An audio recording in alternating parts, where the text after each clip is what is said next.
Hey, everybody. Welcome back to Generation Viewpoint. It's good to see you again. And I am Freedom, and sitting to the side of me is Evan. You keep like We're going to keep back going. to that. And for people, this is the first time you ever listened to our podcast, we have an ongoing discussion on whether Evan is to the left of me or to the right of me, because some people are watching this on YouTube and other people are not. So it's all reversed, but we don't understand that stuff, so we don't know what we're supposed to say, really. Where else would they be watching us? That's a very good point. I guess I stand well, yeah, you're right. I guess I was thinking of some watching, some listening, Okay. but somehow I got them all jumbled up into a mess. Well, they aren't watching us when they listen. Like, Yes. it's not like we're on one side of their face. But now, wait a minute here. Okay. All right, here's something right here. All right, you just brought something up. Okay. So many a year, I have driven our family to go, on whatever we're going, longer trips, right? More than 2 hours. And I'm driving the car, and you guys get in the back of the van and put a movie on. Mm-hmm. And it's a movie that I have never seen. But on the way there, I'm listening to the movie. Yeah. I can't tell you how many times that I have then seen the movie later on, and I saw exactly what the movie was, but in my mind, just by listening to it. So can't you, in a way, see it while listening? I guess it's like a blind person, right? A blind person, when they listen, doesn't their mind almost map out an image of what there is? Yeah, I mean, you do map out to a certain degree, but someone that's never watched is going to be like, oh, they're probably sitting at their kitchen table or something. But we're not. We're in a bunker.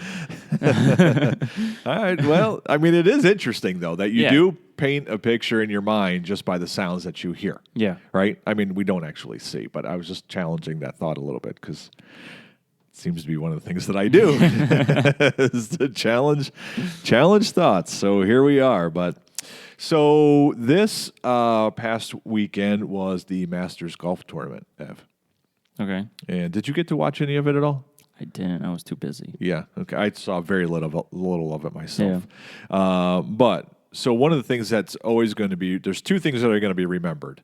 One is the worst start in all history, which was Ernie Els on the first hole of the first day, like 7 putted or something like that. It was absolutely sad, And that would be me. He had a case of the yips and couldn't get his putter to swing correctly. But it ended in a moment that will be remembered forever. So Jordan Spieth was ahead by 5 strokes. Mm-hmm. And coming through in the last round, I don't remember what hole it was because I saw it in the news. I didn't get to see it when it was happening.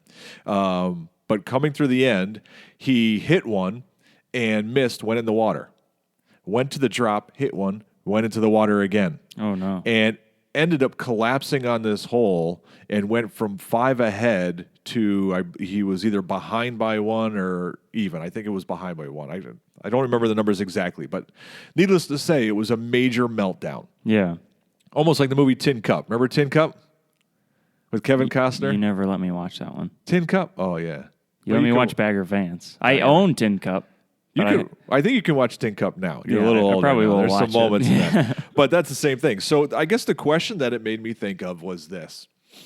So Jordan Spieth will be remembered forever for his meltdown on the final round of the Masters Championship. Right? That will never be forgotten in golf. Yeah. So would you, if you had the choice, would you rather be remembered for a major meltdown or be forgotten? Forgotten.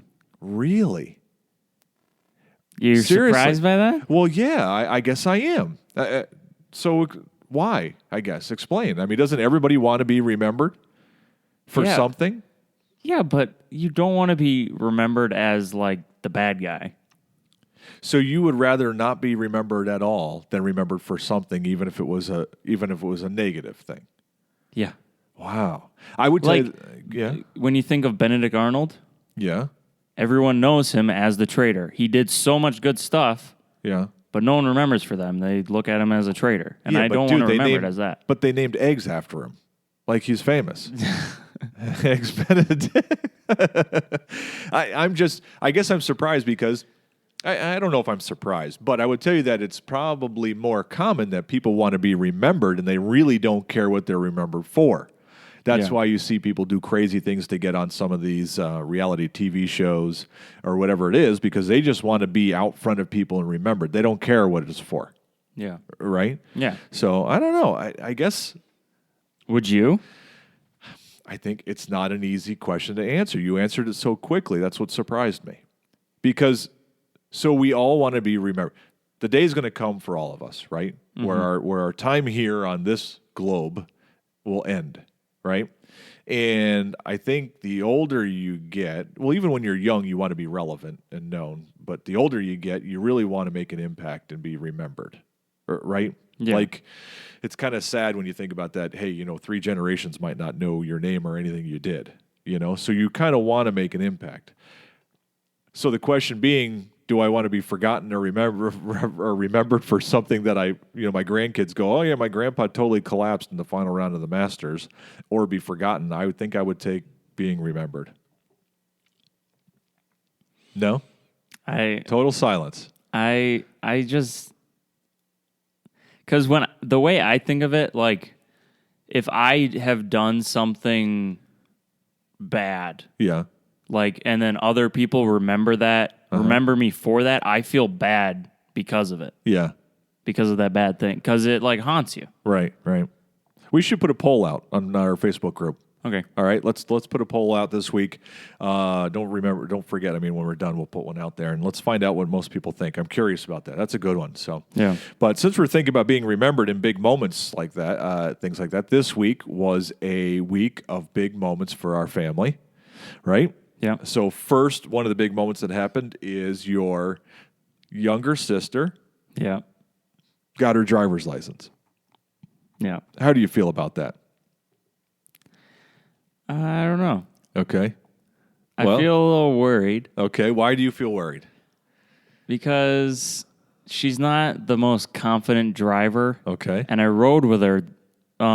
Which I was surprised, by the way, that you got in the car with your younger sister. Well, Mom offered me Arnold Palmer tea. She bribed you?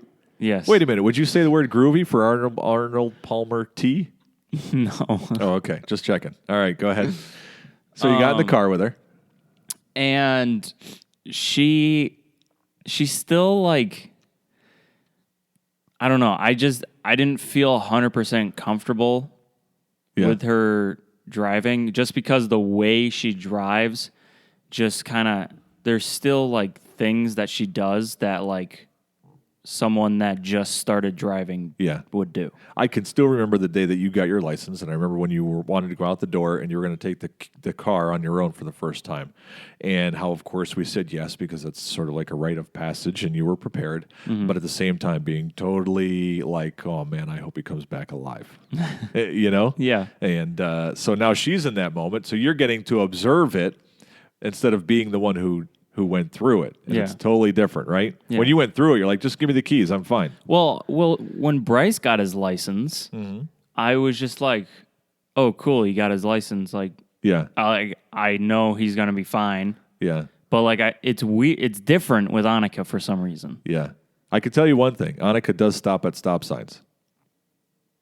I like the face. Don't leave. Don't leave. For everybody out there, Evan had a real problem with stop signs when he was learning how to drive. He once even went through a stop sign. When I said, what are you doing? He very quickly told me that the stop sign was faded, as in that mattered to whether you stop or not. So no, not... You did do that. You don't have to argue. I didn't say it because I was like, oh, it's faded, so you don't have to stop. Yeah. I said it's faded because it blended in with the surroundings, so I didn't see it. I saw it. Yeah, because it was right there. Because you looked for them. You like made sure. That's the point. So, anyways, all right. So another big thing that happened this past week was, Evan, you got your draft card, right? I did. you're official. I got that a while ago, but I never got congratulations from it. Oh! I thought you just got it. You just brought it up because your sister got her license, and you wanted to get some petting or something like that. Well, okay. Yes. So I got it 2 days before my birthday, NBD. Okay. I mean, yeah. whatever. I was 17 when I got my draft card. Yeah. But I really brought it up because after Annika got her license, we went out for lunch. And while we were sitting there, Mom was on her phone. Yeah. And the entire time, like, she just looked at her phone. She's like, so-and-so says congratulations. So-and-so says congratulations. Like, Yeah. And I'm just like, did you tell him about my draft card?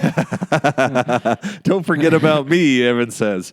Don't forget about me. I'm over here. Tell him that I signed up for the draft. Like, I'm over here. It was more of a joke than anything, but it was funny though. Yeah. So, but you did have some other big moments this week. You got to shoot some more You were hired for some more photographs again, and this weekend you absolutely pounded out one heck of a gorgeous web design and all the pictures that you took to making that. So for everybody out there that doesn't know this already, which most of you probably do, Evan's a photographer and he builds websites and he does video editing. He does all that stuff. So this past week, though, I actually had the pleasure of launching a book that I wrote, and Evan did a website design and build and some photos for it, and it turned out fantastic. So, and that would lead me to my big thing for the week is this book. Yeah. I mean, it's stinking awesome, dude. It is awesome.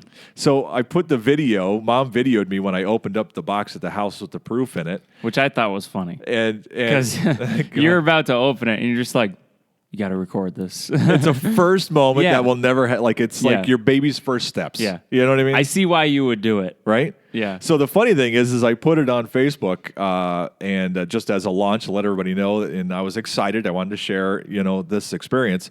And so one of my friend's sons, one of the things I say in it when I open up the box and I'm flipping through the book that I made is I'm like, oh, look, it even has pages. So one of the kids who responded on Facebook to the video, he's like, oh, it even has pages. Like, what else would a book have but pages? It was kind of silly, but I was so excited. So I would tell you. So Ev, and for everybody out there, it was a year ago this month that I was driving down the highway, coming back from Atlanta, and I had the idea for this book. And the book is called The Power of Following. And the one thing that I want to ask, I was thinking about this, Ev.